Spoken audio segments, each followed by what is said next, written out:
Hello दोस्तों, हमारे आसपास के पदार्थ का पार्ट 5 है ये, जिसमें हम पढ़ेंगे पदार्थ की अवस्था में परिवर्तन। पदार्थ की अवस्था में परिवर्तन दाब और ताप के कारण होता है। ये इस प्रकार है, जो हमारी पदार्थ की अवस्था है उसमें जो चेंजेस हैं वो दो चीज़ों के कारण होते हैं, ताप और दाब। जिसमें फर्स्ट हेडिंग आती है हमारी तापमान परिवर्तन का प्रभाव। इसमें हम पढ़ते हैं गलनांक। गलनांक क्या है? वह तापमान जिस पर कोई ठोस द्रव में परिवर्तित हो जाता है उसका गलनांक कहलाता है। यहाँ पर उस तापमान की बात हो रही है, उस टेम्परेचर की बात हो रही है जो ठोस द्रव में परिवर्तित हो जाता है। जो ठोस में होता है वो काय में परिवर्तित हो जाता है? द्रव में परिवर्तित हो जाता है। जैसे कि हमारा ठोस, हमने ले लिया बर्फ़ और उसको थोड़ी देर रख देंगे हम नॉर्मल टेम्परेचर पे, तो वो काय में चेंज हो जाएगा? वो चेंज हो जाएगा हमारा द्रव में। जैसे बर्फ़ का गलनांक होता है 273.15 केल्विन होता है। बर्फ़ का गलनांक होगा हमारा 273.15 केल्विन। अब बात करते हैं संगलन। संगलन क्या है? ठोस से द्रव अवस्था में परिवर्तन को संगलन कहते हैं। इसमें भी क्या हो रहा है? ठोस से द्रव में चेंज हो रहा है, तो इसे भी क्या बोलेंगे? संगलन बोलेंगे। संगलन की गुप्त ऊष्मा इम्पॉर्टेंट है। संगलन की गुप्त ऊष्मा ऊर्जा की वह मात्रा है जो हमारी संगलन है, इसमें कुछ गुप्त ऊष्मा छुपी हुई है। ये ऊर्जा की वह मात्रा है जो 1 किलोग्राम ठोस को वायुमंडलीय दाब पर ठोस को उसके संगलन बिंदु पर लाने के लिए प्रयोग होती है। जो 1 किलोग्राम ठोस को, यानी हमारे पास कोई ठोस है 1 किलोग्राम है, वो वायुमंडलीय दाब पर ठोस को उसके संगलन बिंदु पर लाने के लिए प्रयोग होती है। वायुमंडलीय दाब यानी एटमॉस्फेयर प्रेशर पर ठोस को काय में बदल देती है, ये उसको उसके संगलन बिंदु पर लाने के लिए प्रयोग होती है, यानी जो उसका मेल्टिंग पॉइंट है उस पर लाने के लिए इसका यूज़ होता है। इसलिए इसे बोलते हैं संगलन की गुप्त ऊष्मा। अब क्वथनांक की बात करें। क्वथनांक क्या है? क्वथनांक वे क्रिया है जिसमें कण द्रव अवस्था से वाष्प अवस्था में बदल जाते हैं। इसमें कोई भी हमारा लिक्विड है वो काय में चेंज हो जाएगा? गैस यानी वाष्प में, वेपर में चेंज हो जाएगा। इसे ही बोलेंगे हम क्वथनांक। इसमें अगला प्रोसेस है ऊर्ध्वपातन। ठोस अवस्था से सीधे गैस में बदलने की प्रक्रिया को ऊर्ध्वपातन कहते हैं। जो हमारा ठोस है उससे सीधा काय में बदल रहा है? गैस में। इस क्रिया को हम बोलेंगे ऊर्ध्वपातन।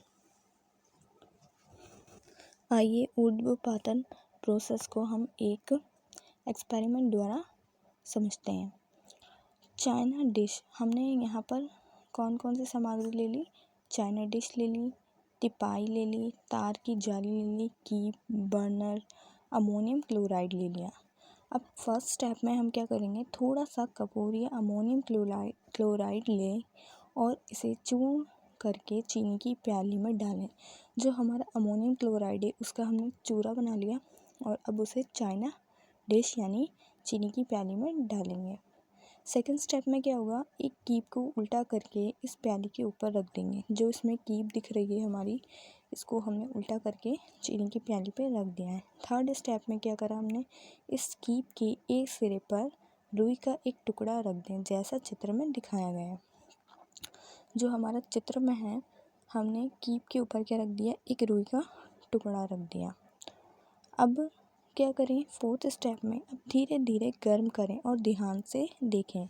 अब हमने इसको बुनसल बर्नर को जलाकर धीरे धीरे गर्म करना है और आराम से देखना है। अब क्या होगा? इसमें जो हमारा अमोनियम क्लोराइड है, यानी जिसको हम कपूर भी बोलते हैं, वो ठोस फॉर्म से सीधे गैसीय अवस्था में परिवर्तित हो जाता है। वो लिक्विड नहीं बनेगा, वो डायरेक्ट काय में बदल जाएगा? गैस अवस्था में हो जाएगा।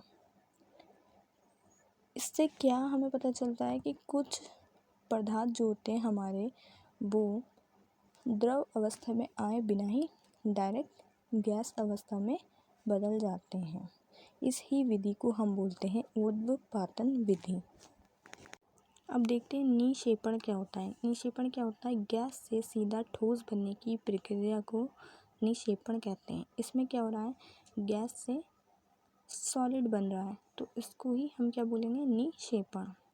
अब दूसरा हम पॉइंट देखते हैं इसके अंदर, दाब परिवर्तन का प्रभाव।